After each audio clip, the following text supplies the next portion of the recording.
Hi friends, welcome to Samika Art World.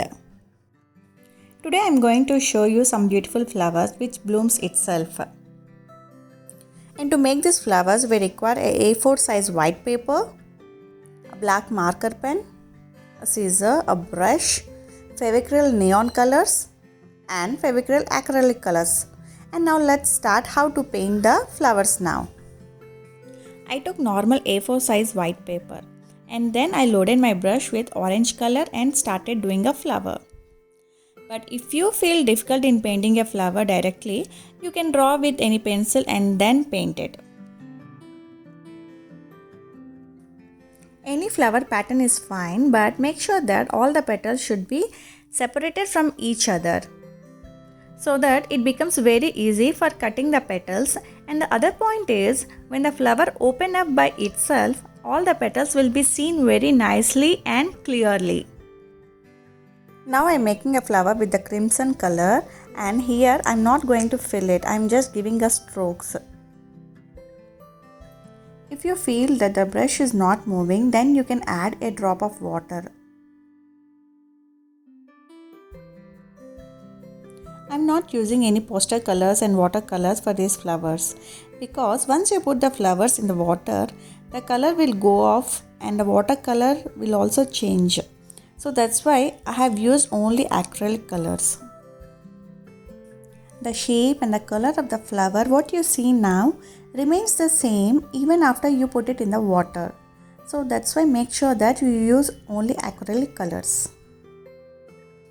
You can paint different flowers with different colors, and even you can detail it with shading also. Once the painting is done, you can take a black marker pen and just give an outline to the flowers, and in between you can give highlights also. Now the next step is to cut the flowers very carefully.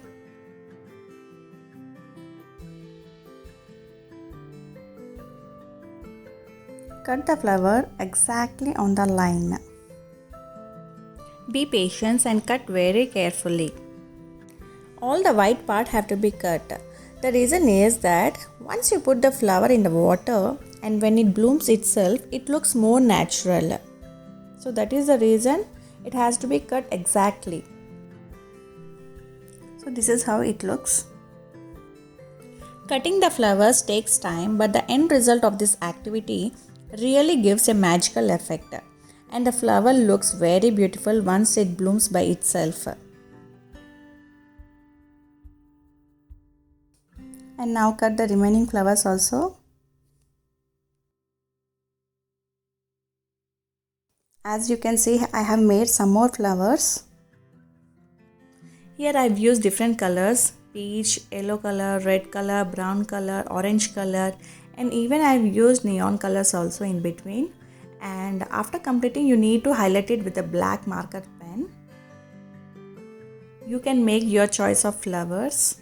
And now the next step is, take a flower. Whatever petals we have painted, we need to fold those petals. First take a petal, close it inside, and upon that take one more petal and fold it, and repeat the same procedure to all the petals. But don't press it too hard. Press gently and keep it aside. Now I will show one more flower. Here, as you can see, the flower shape is different. While folding the petals, it's not overlapping. Here we are folding the petals just side by side. So folding also differs from flower to flower.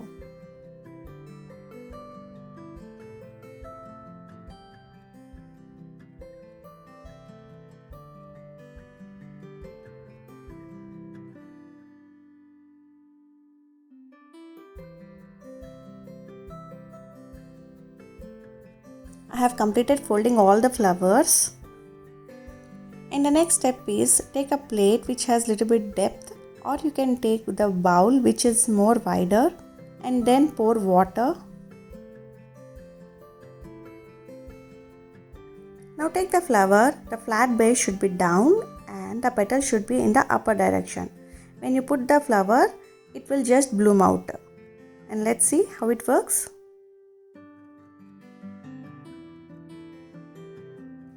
Kids will enjoy this activity very much, and even in the get-togethers and birthday parties also you can try it out. Each and everyone will be liking a lot. You can also try this while welcoming some important guests to your home, which will truly give them a big surprise. I did this to wish my mom on her birthday, and she liked it very much. You can check out the video in the link given in the description. And one more important thing, that since the flowers won't keep floating for a long time, you need to plan the activity accordingly. Hope you like this activity. Thank you for watching, and please do like, share and subscribe to my channel.